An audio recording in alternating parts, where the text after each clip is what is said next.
Bonjour à tous, chers amis, voyageurs et voyageuses de la nuit. Soyez les bienvenus sur le plateau de D8 dans Voyage au bout de la nuit. Je suis ravie de vous accueillir sur notre célèbre canapé pour vous emmener en voyage au cœur d'une série que vous connaissez bien puisque c'est la série des Rougon-Macquart qu'Émile Zola nous a laissée à la fin du 19e siècle et plus précisément en 1880. Et il s'agit ce soir, cette nuit, d'une super nana. Et cette nana-là, eh ben, on n'en a pas marre. Eh bien non, on vient la découvrir au Théâtre des Variétés. Nana, qui est donc l'héroïne de ce roman que nous a transmis Émile Zola, est en fait une très jolie courtisane qui fait ses débuts au Théâtre des Variétés à Paris, évidemment. Et nous allons donc commencer ensemble cette lecture, ce voyage. Et je vous invite donc à vous installer confortablement, comme je le suis, et à rester jusqu'au bout de cette émission, puisque nous nous retrouverons à la fin de cette émission pour faire un petit rappel de toute l'actualité qui se passe sur les réseaux sociaux, mais également sur le parcours que nous effectuons lorsque nous ne sommes pas à l'antenne de D8.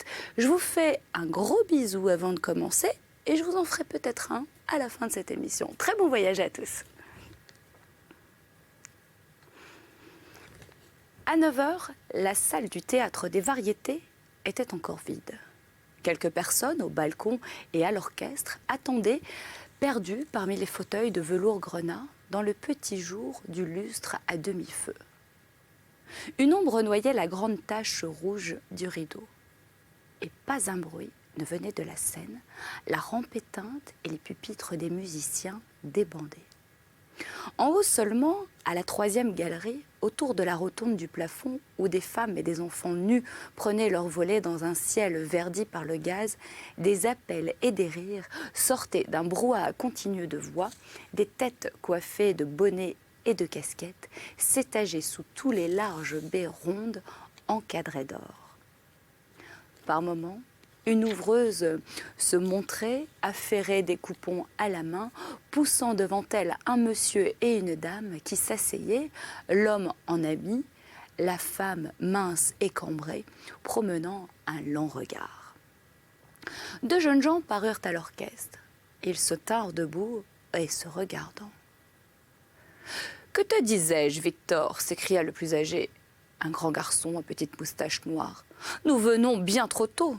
Tu aurais pu me laisser finir d'achever mon cigare. » Une ouvreuse passait. « Ah, monsieur Fauchery, dit-elle familièrement, ça ne commencera pas avant au moins une demi-heure. »« Alors pourquoi affiche-t-il alors 9h » murmura Hector, dont la longue figure maigre prit un air vexé. « Ce matin, Clarisse, qui est de la pièce, m'a encore juré qu'on commençait à 8h précises. » Un instant, ils se turent, levant la tête, fouillant l'ombre des loges, mais le papier vert dont elle était tapissée les assombrissait encore. En bas, sous la galerie, les baignoires s'enfonçaient dans une nuit complète. Aux loges de balcon, il n'y avait qu'une grosse dame échouée sur le velours de la rampe. À droite et à gauche, entre de hautes colonnes, les avant-scènes restaient vides, drapées de lambrequins à longues franges, et la salle blanche et or révélait le vert tendre, s'effacer comme empli d'une fine poussière par les flammes courtes du grand lustre de cristal. « Est-ce que tu as eu ton avant-scène pour Lucie » demanda Hector. « Ah oui, répondit l'autre, mais ça n'a pas été sans peine. Oh, il n'y a pas de danger que Lucie vienne trop tôt, elle. » Et il étouffa un léger bâillement, puis, après un silence, « Tu as de la chance. Toi, qui n'as pas encore vu la première, la blonde Vénus sera l'événement de l'année. On en parle depuis plus de 6 mois. Ah, mon cher, une musique, un chien, Bordenave, qui sait son affaire, a gardé ça pour l'exposition. » Hector écoutait religieusement. Il posa une question. « Et Nana, la nouvelle étoile qui doit jouer Vénus, est-ce que tu la connais? Allons bon, ça va commencer, cria Fauchery en jetant les bras en l'air. Depuis ce matin, on m'assomme avec cette nana. J'ai rencontré plus de 20 personnes et nana par-ci, nana par-là. Est-ce que je sais, moi? Est-ce que je connais toutes les filles de Paris? Nana est une invention de Bordenave. Ça doit être du propre, à mon avis. Et il se calme. Mais le vide de la salle, le demi-jour du lustre, ce recueillement de l'église, plein de voix, de chuchotements, de battements de porte, l'agaçait. « Ah non, dit-il tout à coup, on se fait trop vieux ici. Moi je sors. Nous allons peut-être trouver Bordenave en bas, et il nous donnera des détails. » En bas, dans le grand vestibule d'allées de marbre où était installé le contrôle, le public commençait enfin à se montrer. Par les 3 grilles ouvertes, on voyait passer la vie ardente des boulevards qui grouillait et flambait sous la belle nuit d'avril. Des roulements de voitures s'arrêtaient court, des portières se refermaient bruyamment et du monde entrait par petits groupes stationnant devant le contrôle, montant au fond du double escalier et où les femmes s'attardaient avec un balancement de taille. Dans la clarté crue du gaz, sur la nudité blafarde de cette salle dont une maigre décoration empire faisait un péristyle de temple en carton, de hautes affiches jaunes s'étalaient violemment avec le nom de Nana en grosses lettres noires. Des messieurs comme accrochés au passage les lisaient, d'autres debout causaient, barrant les portes, tandis que près du bureau de location, un homme épais, à large face rasée, répondait brutalement aux personnes qui insistaient pour avoir des places. « Ah, voilà Bordenave !» dit Fauchery en descendant l'escalier. Mais le directeur, Bordenave, l'avait aperçu. « Eh, vous êtes gentil, hein !» lui cria-t-il de loin. « C'est comme ça que vous m'avez fait une chronique? J'ai ouvert ce matin le Figaro. » Rien. Attendez donc, dit Fauchery, il faut bien que je connaisse votre nana avant de parler d'elle. Et je n'ai rien promis d'ailleurs. Puis, pour couper court, il présenta son cousin, monsieur Hector de la Falloise, un jeune homme qui venait d'achever son éducation à Paris. Le directeur pesa le jeune homme d'un coup d'œil, mais Hector l'examinait avec émotion. C'était donc là ce Bordenave, ce montreur de femmes qui les traitait en garde-chiourme, ce cerveau, toujours fumant de quelques réclames, criant, crachant, se tapant sur les cuisses, cynique et ayant un esprit de gendarme. Hector crut qu'il devait chercher une phrase aimable du style « Votre théâtre » commença-t-il d'une voix flûtée. Et Bordenave l'interrompit tranquillement d'un mot creux en homme qui aime les situations franches. « Dites plutôt mon bordel !» Alors Fauchery eut un rire approbatif, tandis que la Falloise restait avec son compliment étranglé dans la gorge, très choquée, essayant de paraître goûter le mot. Le directeur s'était précipité pour donner une poignée de main à un critique dramatique dont le feuilleton avait une grande influence. Quand il revint, la Falloise se remettait et il craignait d'être traité de provincial s'il se montrait trop interloqué. « On m'a dit, recommença-t-il, voulant absolument trouver quelque chose, que Nana avait une voix délicieuse. »« Elle ?» s'écria le directeur en haussant des épaules. « Mais c'est une vraie seringue !» Alors le jeune homme se hâta d'ajouter « Oui, enfin du reste, elle est excellente comédienne. »« Elle ? Un paquet! Elle ne sait même pas où mettre les pieds, les mains. » Alors la Falloise rougit légèrement et ne comprenait plus. Il balbutia « Mais pour rien au monde, je n'aurais manqué la première de ce soir. Et je savais que votre théâtre... »« Mais dites plutôt mon bordel !» interrompit de nouveau Bordenave avec le froid entêtement d'un homme convaincu. Et cependant, Fauchery, très calme, regardait les femmes qui entraient. en vint au secours de son cousin lorsqu'il le vit béant, ne sachant s'il devait rire ou se fâcher. Faites donc plaisir à Bordenave et appelez donc son théâtre comme il vous le demande, son bordel, puisque ça l'amuse. Et vous, mon cher, ne vous faites pas poser. Si votre nana ne chante ni ne joue comme vous aurez un four, et puis voilà tout. C'est ce que je crains d'ailleurs. Un four? Un four, s'écria le directeur dont la face s'empourprait.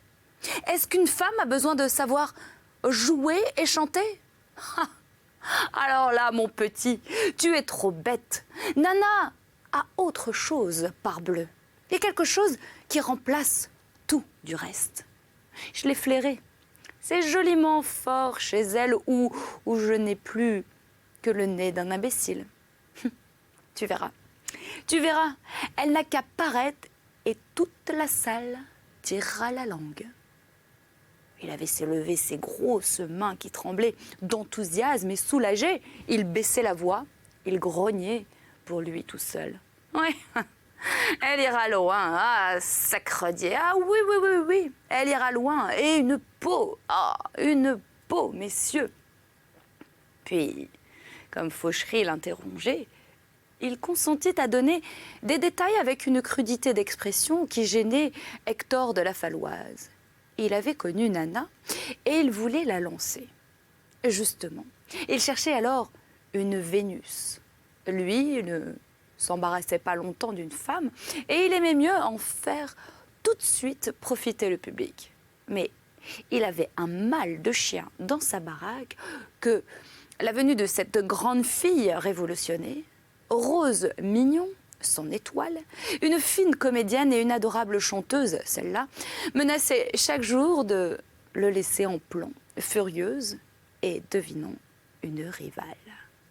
Et pour l'affiche, quel bousin, grand Dieu! Enfin, s'il s'était décidé à mettre les noms des deux actrices en lettres d'égale grosseur, il ne fallait pas qu'on s'ennuyât. Et lorsqu'une de ces petites femmes, comme il les nommait, Simone ou Clarisse, ne marchait pas droit, il lui donnait un coup de pied dans le derrière. Autrement, pas moyen de vivre. Et il vendait. Il savait ce qu'elle valait. Les garces. Tiens, dit-il en s'interrompant, Mignon et Stener. Ah, toujours ensemble, ces deux-là. Vous savez que Stener commence à avoir de roses par-dessus la tête? Aussi le mari ne la lâche-t-il plus d'une semelle de peur qu'il ne file. Surtout, le trottoir, la rampe de gaz qui flambait à la corniche du théâtre, jetait une nappe de vive clarté. Deux petits arbres se détachaient nettement d'un vert cru. Une colonne blanchissait si vivement éclairée qu'on y lisait de loin les affiches comme en plein jour. Et au-delà, la nuit épaissie du boulevard se piquait de feu dans la vague d'une foule toujours en marche. Beaucoup d'hommes n'entraient pas tout de suite, restaient dehors, causaient en achevant un cigare et sous le coup de lumière de la rampe qui leur donnait une pâleur blême et découpait sur l'asphalte leur courte ombre noire.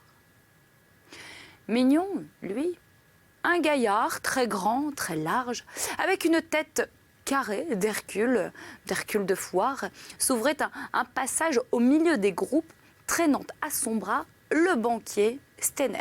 Lui, tout petit, le ventre déjà fort, la face ronde et encadré d'un collier de barbe grisonnante. « Eh bien, dit Bordenave au banquier, vous l'avez rencontré hier dans mon cabinet ?»« Ah, c'était elle !» s'écria Stener. « Je m'en doutais, seulement je sortais comme elle entrait et je ne l'ai donc qu'entraperçue. » Mignon écoutait les paupières baissées, faisant tourner nerveusement à son doigt un gros diamant, et il avait compris qu'il s'agissait donc de Nana. Puis, comme Bordenave donnait de sa débutante un portrait qui mettait une flamme dans ses yeux, il finit par intervenir. « Laissez donc, mon cher, une roulure. Le public va joliment la reconduire. » Stener, mon petit, vous savez que ma femme vous attend dans sa loge ?» Il voulut le reprendre, mais Stener refusait de quitter Bordenave, et devant eux, une queue s'écrasait de contrôle, un tapage de voix montait et dans lequel le nom de Nana sonnait avec la vivacité chantante des 2 syllabes.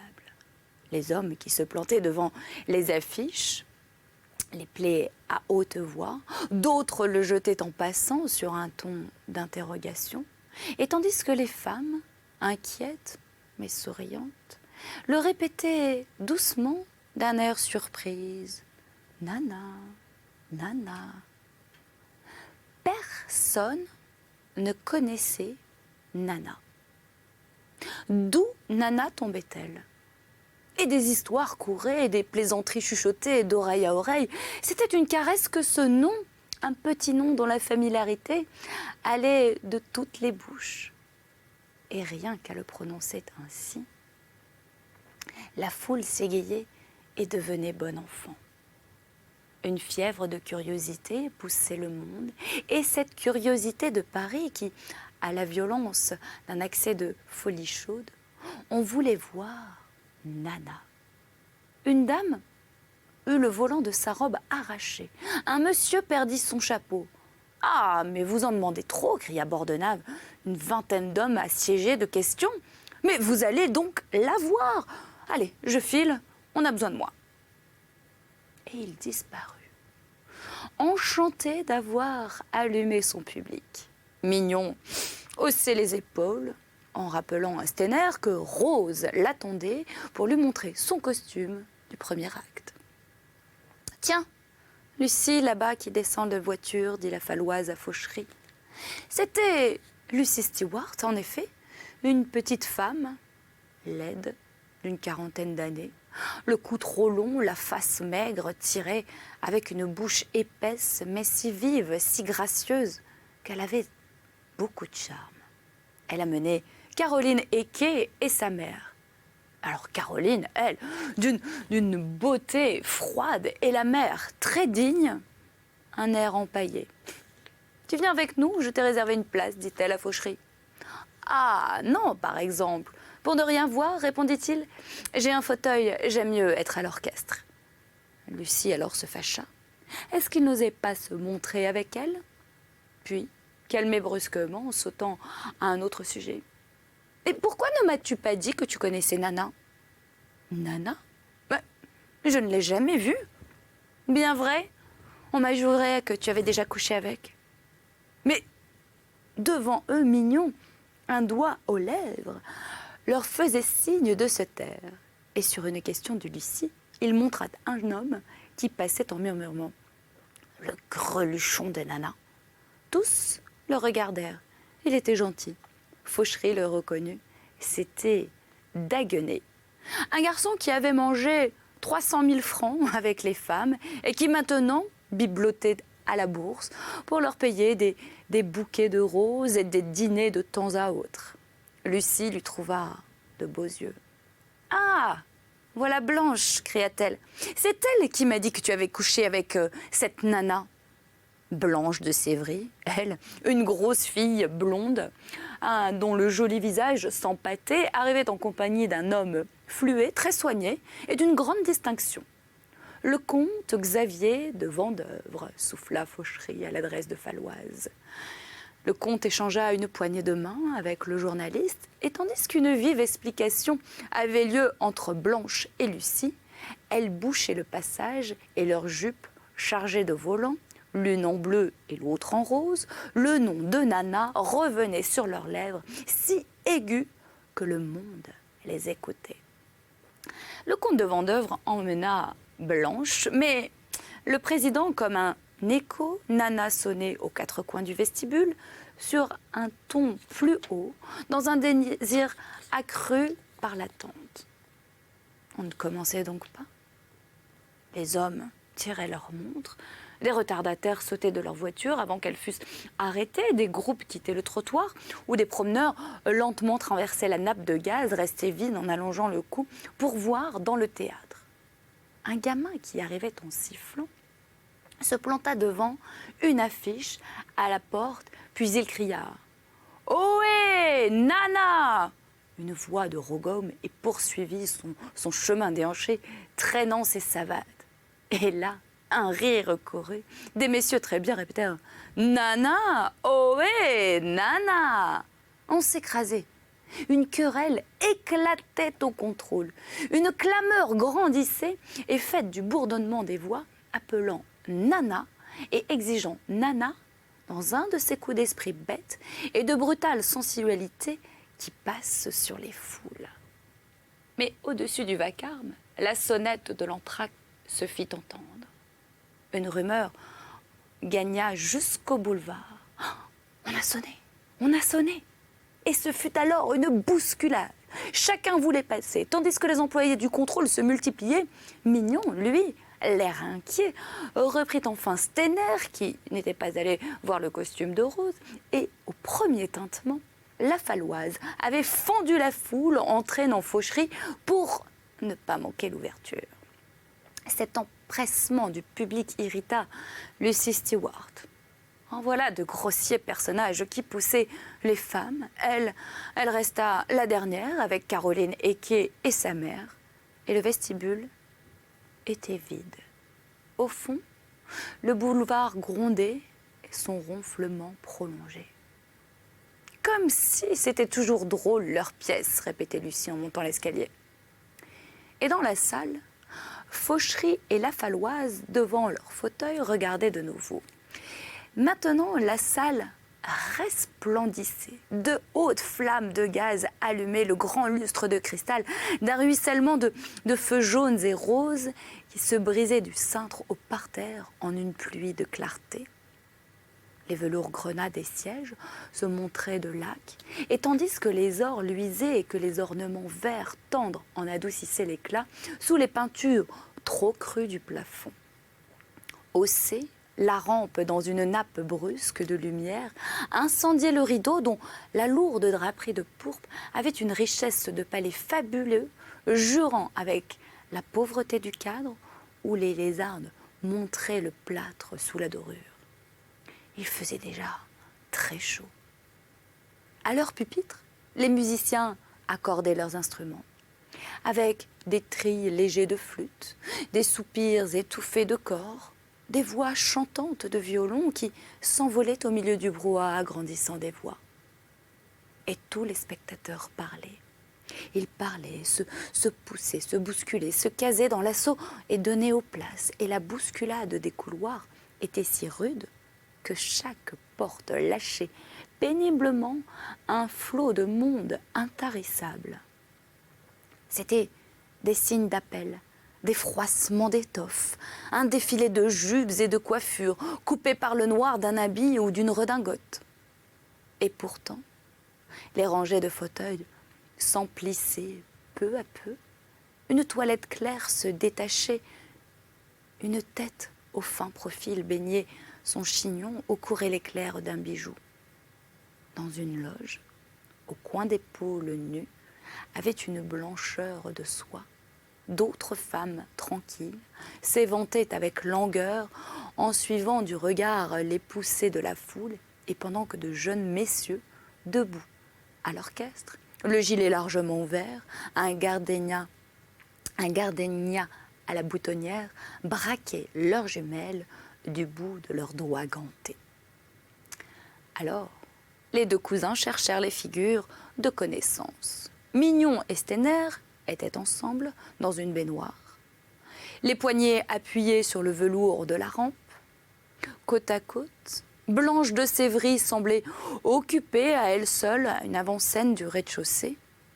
Mais la Falloise, examinant surtout Daguenet, qui avait un fauteuil d'orchestre au deuxième rang, et près de lui, un tout jeune homme de 17 ans, tout au plus, quelque échappé du collège, ouvrait de très grands yeux de chérubin. Fauchery eut un sourire en le regardant. « Mais quelle est donc cette dame au balcon ?» demanda tout à coup la Falloise. « Celle qui est une jeune fille en bleu, là, près d'elle. » Alors il indiquait une grosse femme, sanglée dans son corset, une ancienne blonde devenue blanche et teinte en jaune et dont la figure ronde, rougie par le phare, se boursouflait sous une pluie de petits frisons enfantins.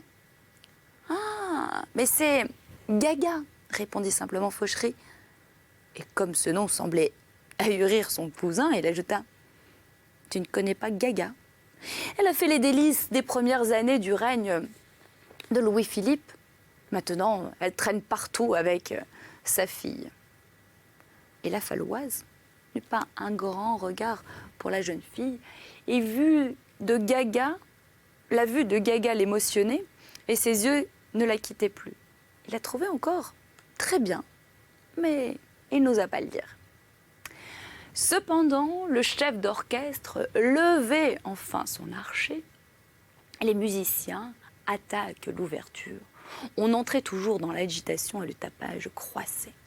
Parmi ce public spécial, des premières représentations qui ne changeaient pas, il y avait des coins d'intimité où l'on se trouvait en souriant. Des habitués, le chapeau sur la tête, à l'aise et familiers, échangeaient des saluts. Et Paris était là, le Paris des lettres, le Paris de la finance, le Paris du plaisir, évidemment. Beaucoup de journalistes, quelques écrivains, des hommes de bourse, plus de filles que de femmes honnêtes, et monde singulier mêlé, fait de tous les génies, gâtés par tous les vices, ou même les fatigues et la même fièvre passée sur les visages.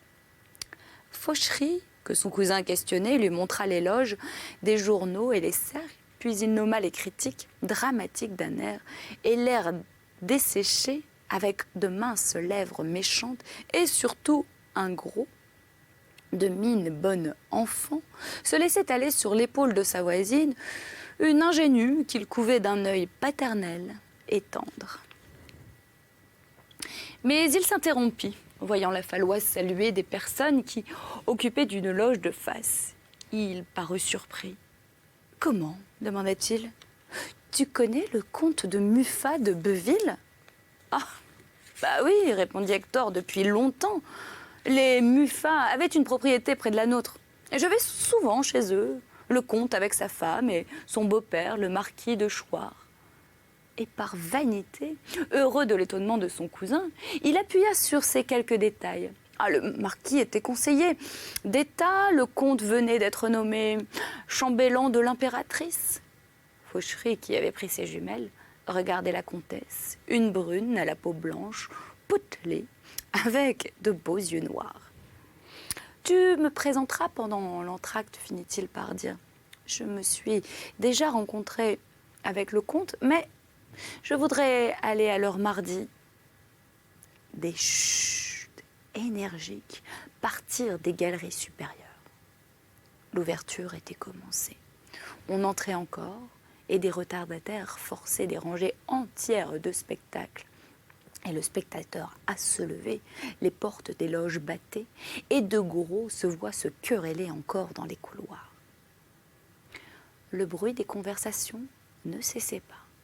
Pareil au piaillement d'une nuée de moineaux bavards lorsque le jour tombe. C'était une confusion, un fouillis de têtes, de bras qui s'agitaient, les uns s'asseyant en cherchant leur aise, les autres s'entêtant à rester debout pour jeter un dernier coup d'œil. Le cri « Assis ! Mais assis !»